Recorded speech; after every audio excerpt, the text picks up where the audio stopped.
It's basically impossible to beat a standard Nuzlocke without using at least one water-type Pokémon. They're the most common type by a pretty wide margin. Some are good, some are ugly, and some are just downright terrible. So it says here that you have no marketable skills or redeemable qualities. Is that correct?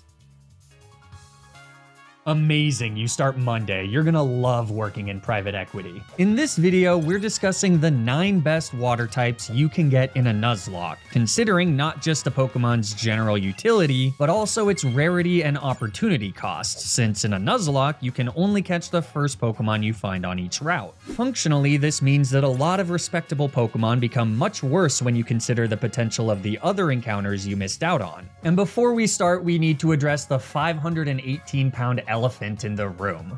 Gyarados. He's the best water type by a country mile, and there's no way for me to come up with a dignified argument against placing him at number 1. But for the sake of a more interesting list, and so that I don't have to repeat the same Gyarados propaganda talking points I've spewed in half a dozen other videos, we're gonna give old Gyarados the live-action Last Airbender treatment. Pretend he doesn't exist. Shh, it's okay, it was all just a bad dream. So let's kick things off with number 9, Lanturn. Now, some of you may find this to be a shocking choice for number 9. You suck! Remember how I said that water types are the most common type in the game? Well, that means that you're gonna be facing them a lot. And Lanturn just so happens to be one of the best counters to 98% of them. Unlike those fluffy land-dwelling electric types, Lanturn sports a resistance to the type she's supposed to counter, making it significantly easier to switch in on hard-hitting foes. No matter the game, you're gonna find that Lanturn has some phenomenal matchups, and since her introduction in Gen 2, the Anglerfish has appeared in every single regional dex besides Sinnoh, and technically Paldea. Lanturn also sports one of the best abilities a Pokemon can have, Volt Absorb, which restores the swimmer's health by 25% when hit by an electric-type attack. That alone makes Lanturn one of the best pivots you can have in a Nuzlocke, as it often allows her to come in completely for free. Unfortunately, Volt Absorb is an ability coin flip, and her other ability Illuminate is functionally useless prior to Gen 9, unless you like running into wild Pokemon every 2 steps. Oh, hell yeah, I just found another Zubat! Thanks, Illuminate Lanturn! Still, even without Volt Absorb, Lanturn, like most other electric types, gets access to Volt Switch, a move that does damage while also switching the user out of battle. This is a phenomenal utility move that can help you reposition Pokemon while both maintaining offensive momentum and mitigating damage. For example, if Lanturn is slower than the opponent, she can sponge a hit and then use Volt Switch to bring a frailer partner in for free. This strategy of using slow Volt Switches allows much more flexibility in team building, since it increases the viability of many Pokemon that would otherwise struggle to safely switch in. So in one Pokemon, you have a teammate that can both provide massive utility to her team, while also taking on significant threats like Glacia, Juan and Wallace and Hoenn, Price and Claire in Johto, Marlin and Unova, Clement and Malva and Kalos, or Nessa, Gordy, and with the right amount of support, even Leon's Charizard and Galar. Plus, with fishing dupes, and depending on how you count the underwater routes of Hoenn, Lanturn's also a nearly guaranteed encounter in several games. The only thing holding her back from being higher on this list is that her stats are ever so slightly underwhelming. And as a result, she's not a reliable counter to dragon types like many other water types are. For example, she's not quite fast enough or bulky enough to serve as a counter to Lance's Dragonites without significant EV investment. And though she is an unambiguously excellent Pokemon, there aren't any exceptionally difficult fights that suddenly become completely trivial if you catch a Lanturn. Even on paper phenomenal matchups, like against Glacia's Walrein or Wallace's Milotic, risk a fair bit of RNG from status conditions, since Lanturn usually can't get one-shots on bulky Pokemon. Add to that the lack of a reliable recovery move or any real form of setup, and Lanturn feels right at spot number 9. Quick side note, if I can level with you guys, doing these voiceovers is exhausting. I mean, it's not working on an oil rig or, God forbid, actually using the advanced degree you spent half a decade to get, but it's still pretty draining. Fortunately, staying hydrated, healthy, and energized is simple with the sponsor of this video, AG1. AG1 Next Gen is a daily health drink that contains 75 plus vitamins, minerals, pre and probiotics, as well as superfoods to support whole body health. After transferring your month's supply of AG1 to its fancy canister, hopefully making less of a mess than I did, all you gotta do is add 1 scoop to your shaker bottle, shake away for 10 to 20 seconds, and then enjoy benefits like filling nutrient gaps in your diet and improved digestion and gut health. What's nice about AG1 Next Gen is that, unlike some other green powders and supplements, it actually tastes pretty good. I think we can all agree that it's nice when something healthy is still enjoyable to drink, especially if you're doing it every day. Now, it's completely fair to have some skepticism when it comes to supplements, and with AG1 Next Gen, you don't have to take just my word for it, because AG1 Next Gen is backed by 4 clinical trials from doctors who actually do use their advanced degrees, and AG1 does a great job at supporting their claims and citing their research, which is all available online at the link I've provided in the description down below for full transparency. So if you want to give AG1 Next Gen a try, you can subscribe for less than $3 a day by using my link in the description or simply scanning the QR code you see now. Thanks so much to AG1 for sponsoring this video. Now, let's get back to talking about the best water types.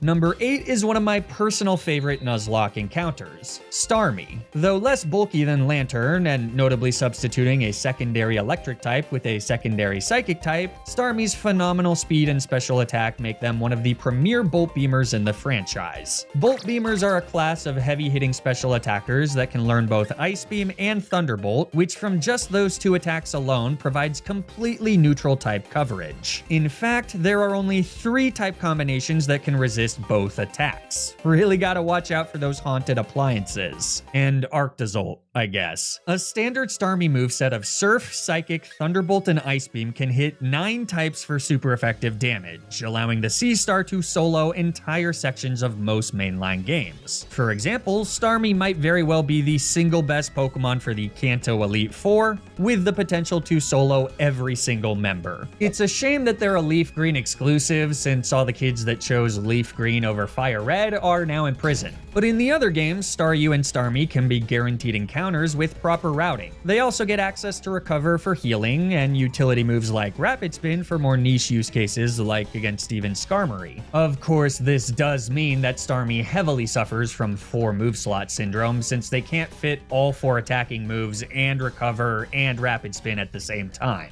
And this is especially tricky in earlier generations, since Starmie is a stone evolution, which means that after evolution, they lose access to most of their level up moves, though thankfully both recover and Rapid Spin are spared. Still, Starmie does become somewhat of a TM hog, which can be a pain in generations where they're not reusable. And while having Stab Psychic type attacks is great, it does mean that Starmie has a weakness to Dark type moves like Pursuit and Sucker Punch. Starmie's middling bulk also makes them susceptible to neutral critical hits in generations where those still do double damage, and unlike some other speedy sweepers, the Starfish can often feel nature and IV dependent without EV investment. Finally, like with Lanturn, funny enough, Starmie has a 50% chance to have the ability Illuminate. Dude, you're never gonna believe it. I just had a battle with the Zubat and then took 2 more steps and got into another battle. And guess what it was? Another Zubat. Yes, Illuminate is so f***ing sick! Starmie's second ability is Natural Cure, which isn't quite as crucial as Volt Absorb. Being able to switch out to heal status conditions is great for the rogue Freeze or Paralysis, but that's more of an added benefit to an already phenomenal encounter than anything else. Man, I didn't realize how many of these entries have 50-50 ability coin flips, and yet number 7 is another one. No list of best water types in the game can be complete without Pelipper, whose ability to summon a torrential rainstorm is matched only by the primordial god of the sea. And a frog. Weather control in a Nuzlocke is incredible, as it allows you to increase the power of your attacks and simultaneously thwart your opponent's own attempts at controlling Mother Nature. And rain is especially good on Pelipper because in later generations, it also gives perfect accuracy to Hurricane, a 110 base power special flying type move that Pelipper just so happens to learn. Seriously, the damage output from this one goofy ass bird is ridiculous. Well, 50% of the time it's ridiculous, ridiculous, and that's not until Generation 7. Until then, he's stuck with Kenai, which might as well not be an ability, but that's not to say that Pelipper is without merit until Gen 7. In Hoenn, for example, Pelipper is one of the few fully evolved water types available before Flannery, and he has level up access to Protect, granting a safe counter against Norman's Slacking. In Sinnoh, where like in most games Pelipper is a guaranteed encounter, he probably has the least utility, but can kinda serve as a last-ditch answer against Cynthia's Garchomp if you manage to avoid a critical hit Dragon Rush. Easy peasy, right? So anyways, it is of course in Generation 7 and 8 where Pelipper's true potential becomes unlocked. With Drizzle, he's a phenomenal answer to the Totem Lurantis since Solar Blade gets nerfed by 50% in the rain. Drizzle also obviously makes the Totem Marowak much easier, and in Galar, it's a great way to keep otherwise powerful Dynamax moves in check. As an example, Drizzle Pelipper completely walls Kabu's Gigantamax Centiskorch. And even though there's still a 50% chance to be stuck with Kenai, Wingull and Pelipper are so common that you can usually take a few stabs at getting one with Drizzle. If the first one you find doesn't have Drizzle, or if Wingull has Kenai instead of Hydration, which you can check by trying to lower his accuracy, all you gotta do is run away and try again on a different route. Believe you me, Drizzle Pelipper is worth missing out on a few other encounters. Okay, let's get away from the coin flips and talk about a guaranteed encounter with a guaranteed ability, Primarina. Generally, it's ill-advised to take the water-type starter because grass and fire types are much rarer than water types. Did I mention that water types are the most common type? But there are a few exceptions to this general rule, and in my humble opinion, Primarina is one of them. You know, I've never really loved the idea of Popplio as a starter Pokemon. Every other water-type starter has legs and can walk around on land without a problem, making them ideal candidates for the first partner of a globe-trotting 10-year-old. But Popplio's gotta flop around and drag her belly all across the ground. You ever seen a sea lion move on land? It doesn't exactly scream efficiency. My headcanon has always been that starter Pokemon are easier to take care of, which is why they're given to novice trainers, but Popplio doesn't really seem to fit that idea. Hey, really quick, what the hell are you talking about? What does this have to do with Nuzlocking? That was rude. As a water fairy type with low-level access to Moonblast, this thing tears through the late game of Pokemon Ultra Sun and Ultra Moon, games that have a notoriously long and difficult backend. A guaranteed fairy type is phenomenal for fights against Nanu, Gladion, and the Totem Komodo. Primarina also gets access to Encore, easily one of the best utility moves in the game, as it allows her to lock opponents into a move that either ensure a safe switch to a teammate, or simply allow her to take the kill with busted stab coverage in the form of Moonblast and Sparkling Aria coming off of the highest special attack stat of any starter Pokemon. Let that sink in. Quickly, he's cold, get a towel. Let's stay in Alola to talk about the number 5 slot, Golisopod. I've got 2 words for you. 90 base power priority first impression off of a 125 base attack stat. Okay, 16 words for ya. This Pokemon is ridiculous, but unlike many of the other entries in this list that are a bit more plug and play, it does take some strategy to unlock Golisopod's true potential. The gimmick behind this guy is that though he looks like a super scary nightmare-inducing monster out of a Del Toro movie, in reality, he's a weenie. First impression hits like a truck, but then if Golisopod loses more than 50% of his HP, he pieces out via emergency exit. That forced retreat can be a pretty major pain in the volatile world of competitive Pokemon, especially if it causes an early end to a Dynamax. But in the more controlled and predictable world of Nuzlocking, emergency exit acts a lot like a one-time slow Volt Switch, letting Golisopod do massive damage with something like First Impression before brunting a hit and letting their teammate come in completely unscathed. It takes some planning to pull it off, but once you get the hang of it, Golisopod is yet another example of a Pokemon that provides both incredible utility and a monstrous amount of sheer power. In Alola, he's a guaranteed encounter by hunting down Wimpods in one of the various routes they inhabit. And possibly the best use case for Golisopod is that he can instantly kill How's Alolan Raichu, who is otherwise extremely and deceptively scary. Don't let his Whittle Paws fool you. How's Raichu is wanted in 43 states for murder and 1 for impersonating a clown? Wait, why is that even illegal in Virginia? First Impression also does a great job at hitting a fair amount of the game for neutral damage. Sucker Punch can be used to mitigate Golisopod's slow speed stat if something survives the First Impression, and with a base defense stat of 140, Golisopod can often just go toe-to-toe with physical threats and stay healthy enough to avoid emergency exit triggers via the recovery from Leech Life. Admittedly, he doesn't have the best matchups into the Alolan Elite Four, especially in Ultra Sun and Ultra Moon, and he also doesn't solo any individual totems since he doesn't evolve from Wimpod until level 30.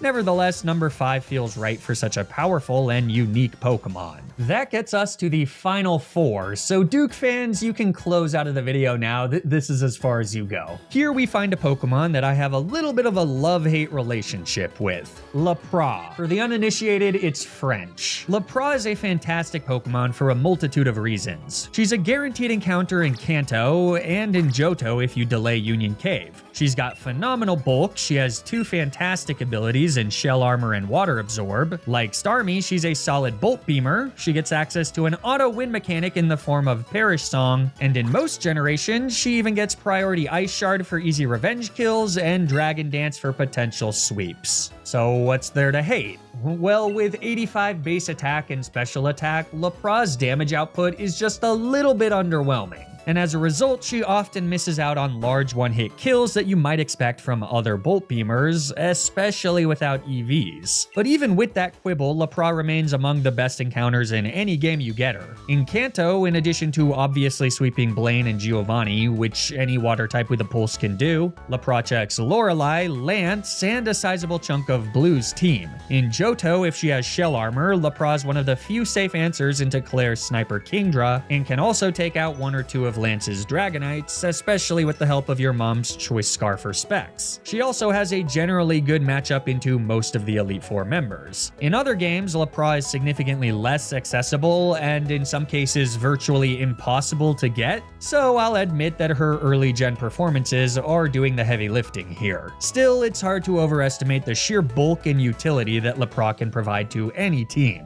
Okay, this next one is a personal favorite of mine, Tentacruel. I just love the guy. He's a Pokemon I never would have given a second thought to were it not for Nuzlocke, which is one of my favorite parts of doing these challenge runs. So I have to admit that the Sinister Cephalopod has a special place in my heart, and maybe I'm a little biased here. At 100 base speed, Tentacruel's deceptively fast, and with 80 HP and 120 special defense, he's bulky enough to tank even super effective special attacks. It's rare to find a Pokemon that can both tank a hit and threaten with a fast KO. Now, I'll admit that I did just ding Lapras for having base attack stats of 85, and Tentacruel's are even worse. So he's also not picking up massive one-shots on anything that doesn't get hit for super effective stab damage, but this is where that 100 base speed stat really comes to play. Consider the matchup against Claire's Kingdra, for example. Ignoring the chance of critical hits for the moment, if we compare how Tentacruel and Lapras match up into Kingdra, we see that Tentacruel probably outspeeds, whereas Lapras probably does not. If we suppose that Sludge Bomb from Tentacruel and Ice Beam from Lapras are both a 2-hit KO on Kingdra with a held choice specs, we see that Lapras would have to take 3 hits from Kingdra, while Tentacruel would only have to take 2. In other words, softer attack stats aren't as detrimental to Tentacruel since he has the speed to help reduce the number of times an enemy can attack and the bulk to minimize total damage. Well, at least on the special side. Tentacruel also gets Stab Sludge Bomb for grass types, Giga Drain via TM for semi-reliable recovery, and his 50-50 ability of Clear Body makes him far less vulnerable to errant stat drops. But the main reason that Tentacruel is so high on this list is because he is a guaranteed encounter in every single game he appears in. In Kanto, you can get one on any water route, right in time to serve as a Surf Ice Beam bot against the likes of Blaine, Giovanni, Lorelei, Bruno, Agatha, Lance, and Blue. In Johto, he's a solid check against Price and Claire, and is a perfectly speedy answer to Karen's Houndoom and Lance's aforementioned Dragonites. He's even got a chance to deal with Aerodactyl and Charizard depending on EVs and item choice. In Sinnoh, Tentacruel is often fast enough to solo sweep Bertha and Flint, and with the right EV investments, he can actually outspeed Cynthia's terrifying Garchomp. In Kalos, he checks Lysander and Malva's many Pyroars, he walls Valerie's Sylveon, and if you catch her on the turn she Mega Evolves, he can even snipe down Diantha's Gardevoir. And lastly, in Alola, Tentacruel's poison typing and phenomenal special defense makes him the perfect answer to the totem Ribombee. The TLDR is that pretty much any special threat that can't hit Tentacruel for super effective damage usually loses the matchup. And that amount of reliability from a guaranteed encounter is enough to snag the third spot on our list. Number 2 is another one of my personal favorite Pokemon, Swampert. I generally don't love including starters high up on these lists because they're almost always exclusive to their home regions. But Swampert is my exception to the rule on account of him trivializing the Hoenn early game. There's other examples of starter choices that do significantly change the early game difficulty of a Nuzlocke, most notably Bulbasaur and Kanto, but nothing compares to Mudkip's impact in Gen 3. With a secondary ground type, Marshtomp makes Watson go from one of, if not the hardest early game boss in the entire franchise, to a fight that is nearly impossible to lose. I say nearly because Watson's Voltorb can hit you with a critical hit self-destruct, and theoretically Mudshot can miss a billion times, but the odds are very much in your favor. The only other hard check to Watson at this point in the game is Geodude, who can only be found in Granite Cave. Hariyama and Breloom can also help a bit, especially against Magneton, but with so few reliable answers against Watson, choosing any Hoenn starter other than Mudkip for your Nuzlocke is the equivalent of towing the starting line of a marathon in sandals. Plus, Marshtomp is another one of the limited water and/or ground types that you can get before Flannery, and with Mudshot, he can hit her Pokemon for super effective damage even in the sun. Now, it is very unlikely that he'll be able to solo the gym all by himself, but he does do enough to allow you to focus down on Torkoal with the rest of your team.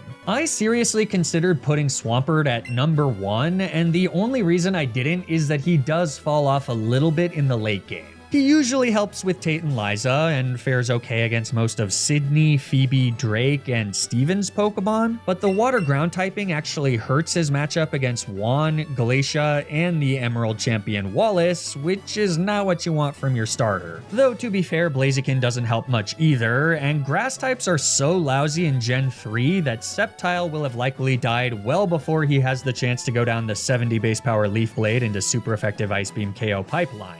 So even in the end game, there's not much of an argument for choosing anyone other than Swampert. Before revealing the best water-type Pokemon you can get in a Nuzlocke, let's quickly run down some honorable mentions and why they didn't make the list. Poliwrath is a fantastic Pokemon that can either avoid explosions with Damp or grant a water-type immunity. The water fighting typing is unique, and he can generally switch in on a range of different threats and hold his own with respectable bulk. But with a poor level-up moveset, especially in earlier generations, that fail to capitalize on his strong physical attack stat, he falls a little short in critical matchups. Vaporeon is a classic definition of a bulky water type, and the only pure water type on this entire list. She's carried by her immense bulk and high special attack stat, but there are plenty of other Pokemon that do what she does, and they don't come with the trade-off of missing out on one of the other evolutions. Azumarill is another water fairy type like Primarina, and one that's not restrained to a single game, but obviously that fairy typing is only relevant in later generations, and the Water Rabbit is plagued with possibly the most important ability coin flip in the series, since missing out on huge power makes Azumarill as useful as a soggy piece of cake.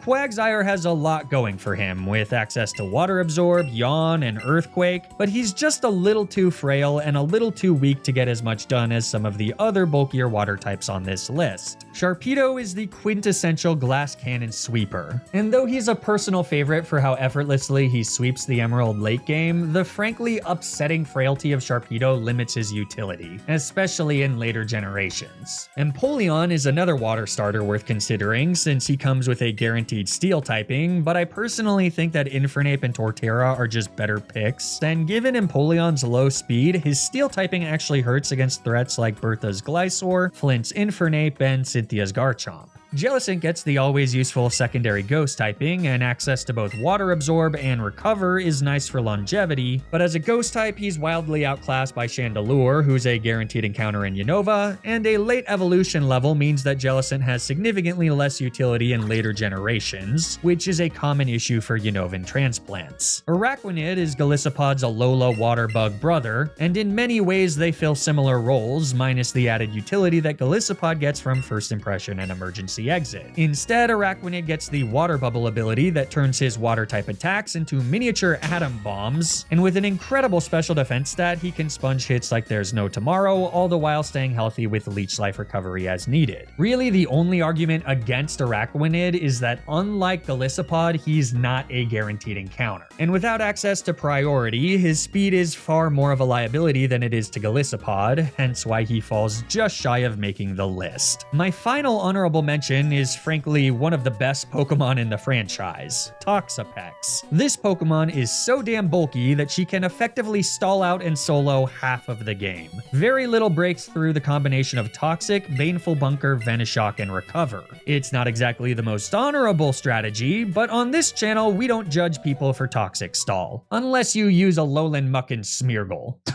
The issue with Toxapex is that she's almost impossible to get in Alola with standard Nuzlocke rules, as she's limited to being an SOS encounter for Corsola. She's a bit more common in generations 8 and 9, but even so, this rarity is enough to keep Toxapex off of what ended up being a very competitive top 9. It is weird to not have even a single Pokemon from the 2 most recent generations, but water types from Galar and Paldea not named Urshifu kinda suck. Plus, Toxapex segues well into my number 1 slot, since just like the sea urchin, this fella can wall install massive chunks of any game he appears in. I'm of course talking about Slowbro. Give him a second, he's coming.